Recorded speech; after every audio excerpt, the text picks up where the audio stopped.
Oi, gente! Sejam bem-vindos a mais uma aula de geografia. E continuando as aulas sobre litoral aqui nesse canal, a gente vai falar agora, né, sobre as formações de relevo que são típicas do litoral, né? Do litoral, da oceanografia de maneira geral. Estou remando muito dentro desse tema. De qualquer forma, né, vamos lá. Para começar, né, quando a gente fala de litoral, de oceano, né, tem um monte de formações, né, que a gente consegue enxergar, né? Plataforma continental, planície abissal, cânion submerso, talude continental. A gente vai ter ilhas que nem essa, né? Que estão isoladas do continente. A gente pode ter ilhas dentro, né, da plataforma continental, que são as ilhas continentais. Aqui são vulcões no mar. A gente vai ter a planície abissal, montanhas submarinas, as falhas que aparecem, né, ao longo dessa região de separação de placas tectônicas, ao longo das cordilheiras, ilhas vulcânicas, né? Mais planície abissal e mais continente do outro lado, né? Que poderia ser um esqueminha da América do Sul. Se eu abrir aqui o Google Earth, ó, tem algumas dessas coisas que a gente consegue visualizar. Por exemplo,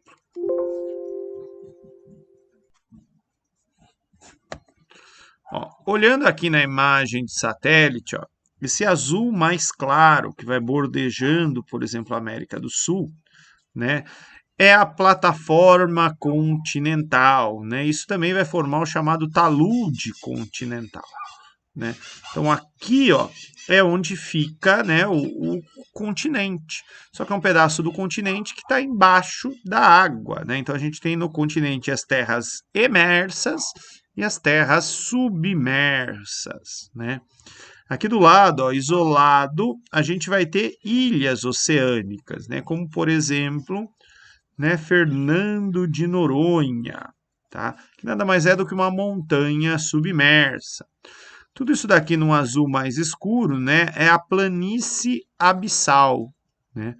E aí, se a gente chegar para o meio aqui do oceano, dá para ver essa rachadura, que é a borda da placa tectônica, né? A borda da placa da América do Sul e a borda aqui da placa do continente africano. É aqui que os continentes eles estão se separando.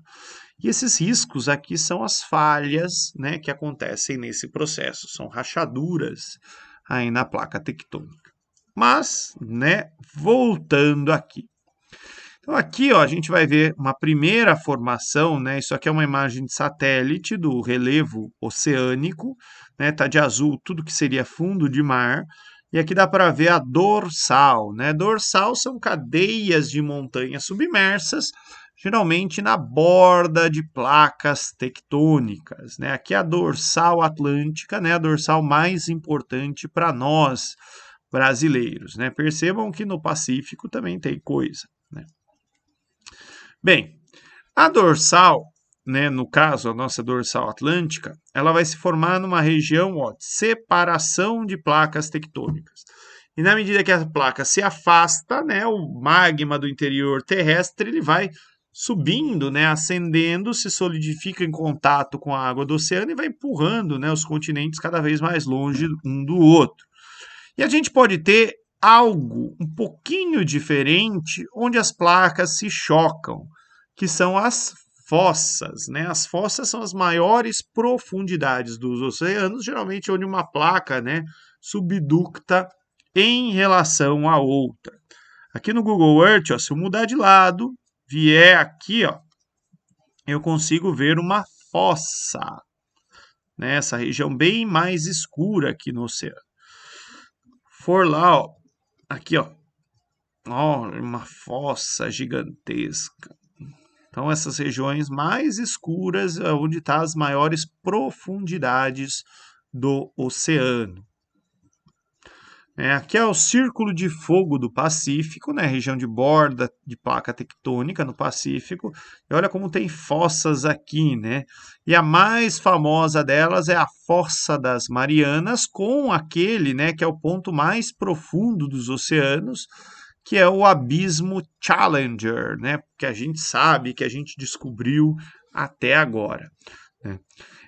Aqui eu coloquei o link para uma figura, eu trouxe uma outra, né, que compara ó, a profundidade da Fossa das Marianas com montanhas, né, com altura aqui ó, do Monte Everest, né, até onde chega avião comercial, né, então é bem legal. E aqui é uma outra, só que essa tem que ser vista online, porque ela tem muito detalhe, né. Então, é uma figura, deixa eu deixar ela no tamanho que a gente consegue acompanhar aqui.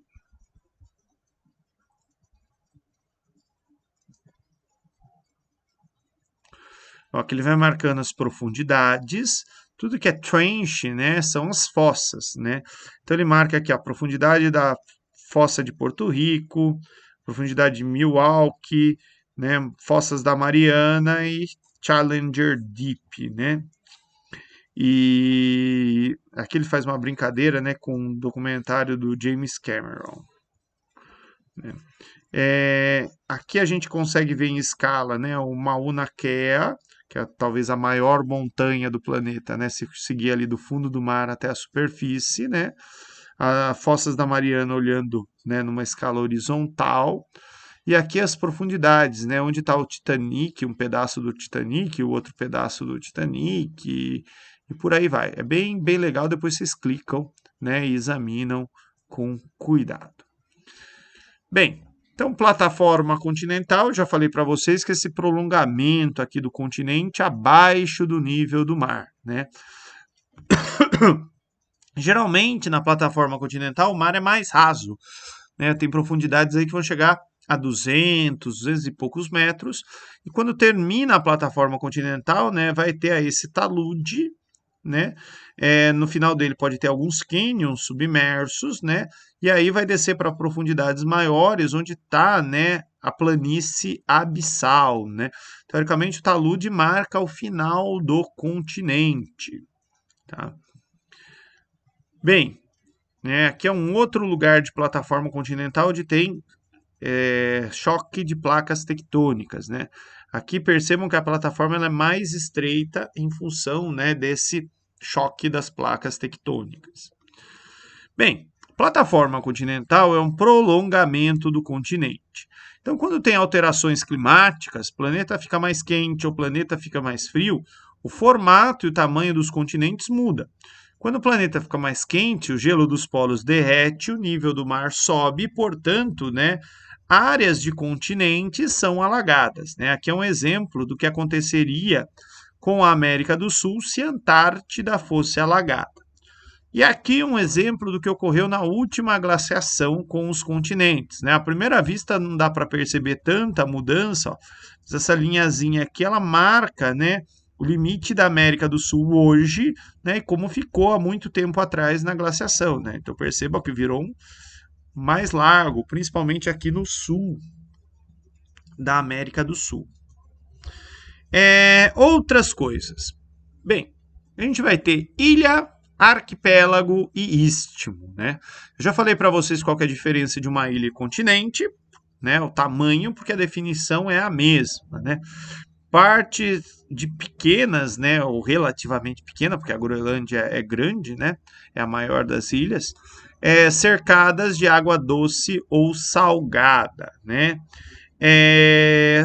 Bem, arquipélago é um conjunto de ilhas e istmo, né, é uma faixa de terra que a gente pode ter, por exemplo, aqui, né, América Central Istmica, né, que seria a parte continental da América Central ligando dois grandes continentes, como posso ter um istmo também ligando, né, duas ilhas.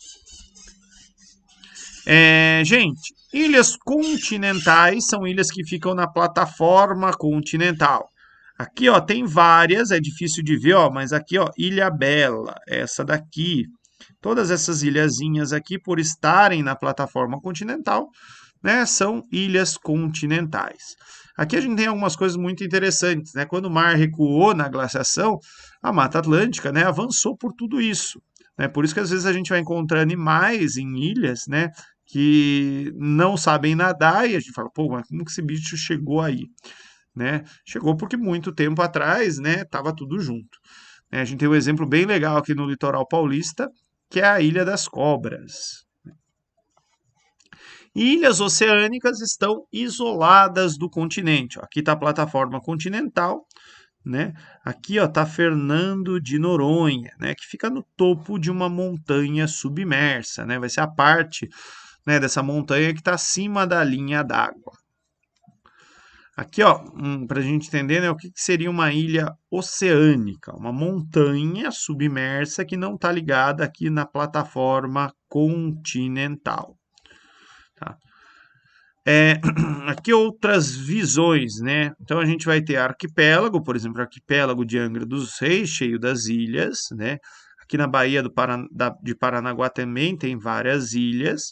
E aqui ó, dá para ver a Ilha do Mel, que na verdade são duas ilhas, né? Ligando essas duas ilhas vai ter uma faixa de terra estreita que é um istmo. Aqui é um outro arquipélago importante, que é São Pedro e São Paulo, né? É só o topo de algumas montanhas submersas, né? Acho que o ponto mais alto é 20, 25 metros acima da linha d'água. É o ponto mais longe, né, do Brasil, extremo do território brasileiro. Curiosamente, ele fica exatamente em cima, né, da borda da placa tectônica. Aqui, né, uma outra formação interessante no oceano que vai surgir a partir de um vulcão, que é o atol, né? O atol é um tipo de ilha, né, formada pelo colapso de um cone vulcânico, onde em volta, ó, vai nascer um recife de coral, deixando o lugar com essa forma arredondada. Aqui, ó, uma restinga, né? Restinga é um resto, né? Então a gente vai ter aqui ó, o mar, ele vai erodindo, né, o continente, deposita sedimentos numa faixa de terra, e essa faixa de terra, de alguns metros ou de centenas, às vezes de metros, é uma restinga, né? E às vezes essa restinga aprisiona parte da água do mar, formando aí uma lagoa de restinga. Né? Aqui é a lagoa de restinga mais famosa do Brasil, que é a Lagoa dos Patos, no Rio Grande do Sul. Isso daqui é uma Mega Master Plus, ó, restinga. Né? E aqui, ó, alguns exercícios, né, para a gente discutir. Então, a questão da FUVEST, né, observando a figura, com destaque para dorsal atlântica. Primeira, segundo a teoria das placas, continente africano e americano continuam se afastando do outro. Verdade. Tem aula de geologia no canal aí, se vocês tiverem alguma dúvida sobre isso. Segunda, presença de rochas mais jovens próximas à dorsal, comparada às rochas mais antigas em locais mais distantes. Verdade também. Aqui são rochas mais jovens, geologicamente, aqui são rochas mais velhas. Terceira, semelhanças entre rochas e fósseis encontrados nos continentes, que hoje são separados pelo Oceano Atlântico, são consideradas evidências de que um dia esses continentes estiveram unidos. Verdade também. E terceira, a formação resultou de um choque. Errado, né? É da separação de placas. Então, 1, 2 e 3, letra A. E aqui, ó, mais um exercício, né, estadual de Minas. Consiste na continuidade do continente emersa. Pode atingir uma profundidade de 200 metros. Caracteriza-se por ser uma planície submersa que margeia todos os continentes. É a plataforma continental. E falando da plataforma continental, eu encerro a minha aula sobre litoral. Obrigadão, gente. Tchau, tchau.